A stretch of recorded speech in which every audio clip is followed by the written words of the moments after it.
बारिश में अक्सर आपने देखा होगा कि लोगों के हेयर फॉल बढ़ जाते हैं, मेल हो या फीमेल सभी के हेयर फॉल बढ़ जाते हैं। मतलब मानसून आता है जब बालों की समस्या हो जाती है। इसके पीछे कारण क्या है? आमतौर पर माना जाता है कि इंसान के 50 से 100 हेयर नेचुरली गिरते हैं, इट्स ओके।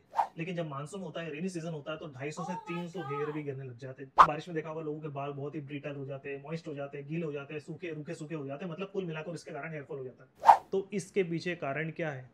ह्यूमिडिटी। जी हाँ, ह्यूमिडिटी एक ऐसा रीजन है जिसके कारण हेयर फॉल होता है। देखिए होता क्या है कि मानसून में जो एटमॉस्फेयर रहता है उसमें जो हमारे बाल रहते हैं ना, वो ह्यूमिडिटी के कारण हाइड्रोजन को एब्जॉर्ब कर लेते हैं। और हमारे बालों का केमिकल स्ट्रक्चर इतना सेंसिटिव होता है कि वो जो एयरबोर्न हाइड्रोजन रहता है ना, उसको सहन नहीं कर पाता, उनके लिए अच्छा नहीं होता है। और हायर ह्यूमिडिटी के कारण हायर एब्जॉर्प्शन होता है हाइड्रोजन का, जिसके कारण हमारे जो बाल है वो ब्रिटल हो जाते हैं, फ्रेगल हो जाते हैं, ड्राई हो जाते हैं, और उसके कारण फिर बाल टूटते हैं। और इसी ह्यूमिडिटी के कारण जो ब्रिज स्ट्रक्चर होता है, जिसके कारण हमारे बाल को नेचुरल ऑयल या न्यूट्रिशन मिलना चाहिए, वो मिल नहीं पाता।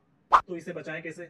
सबसे पहले dry your hair as soon as possible, क्योंकि जब बाल अपने वेट रहते हैं सबसे ज्यादा वीक रहते हैं। दूसरा, अगर आप ड्राई करें तो नेचुरल एयर में ड्राई करें, ड्रायर से हीट से ना करें, उससे बाल और खराब होते हैं। अगर आप शैम्पू यूज करें तो रेनी सीजन के दौरान माइल्ड या जेंटल शैम्पू यूज करें। सबसे इंपॉर्टेंट, रेगुलर कंडीशनर करना जरूरी है रेनी सीजन में। उसके साथ साथ अगर आप कॉम करते तो इस कंघे की जगह आप चौड़े कंघे के यूज करें, क्योंकि डिटेंगल हेयर होंगे तो टूटेंगे कम। बारिश में ऑयल प्रोडक्शन कम होता है, इसलिए अगर आप वीक में एक बार ऑयल लगाते तो 2 बार करिए, 3 बार करते तो 6 बार करिए, और हो सके तो रेगुलर लगाए बारिश में। और ब्रिज ना बनने के कारण न्यूट्रिशन की डिफिशियंसी होती है, तो बायोटिन, कैल्शियम, मल्टीविटामिन जरूर ले। तो कभी कभी आप गीले हो रहे हो, अच्छी बात है, एंजॉय करना चाहिए, लेकिन अगर आप रोज ही हो रहे हो तो इन बातों का ध्यान जरूर रखें। अच्छे मल्टीविटामिन नीचे डिस्क्रिप्शन में दिए, साथ में ये पेज को फॉलो जरूर करें।